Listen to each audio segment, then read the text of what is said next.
Sinuha ko ng Diyos. Okay, teka lang.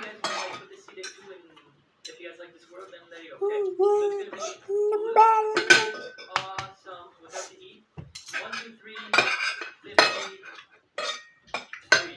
I already know this one is gonna be the best seed possible on Minecraft. It's gonna be one of those top 10 seed videos already. So create world. Let's go. Let's see what we got. Whoa, that's new. See, I haven't played this game in a couple years. Whoa. How do I get like a full screen? Oh man. Okay, yeah, I know how to move. I think I figured out how to full screen. There we go. Okay, I don't know. I should have watched the video on like text settings before playing. This video will be fun. Alright, so we have a chest here. I don't think I put this in so that sucks. Okay, this feels weird. Okay, we're just gonna get some wood because you need wood. You need wood to make everything. So we're gonna get a whole bunch of wood and then I guess I'll make a crafting table and then we'll go from there. This also feels weird. You guys play this game on keyboard and mouse.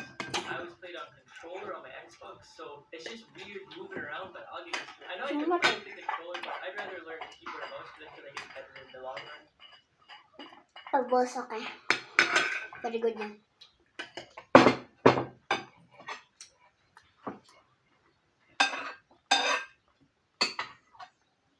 Akala ko naalat ka sa sabaw. Konti. Wala na sibuyas eh. Ubus na yung sibuyas. Pag may sibuyas, maalat. Hindi na ako sabaw. Konti lang.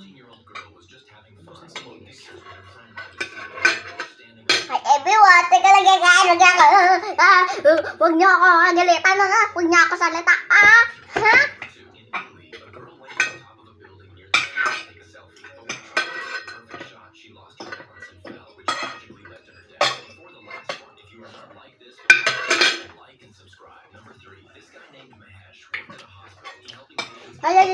Bye bye.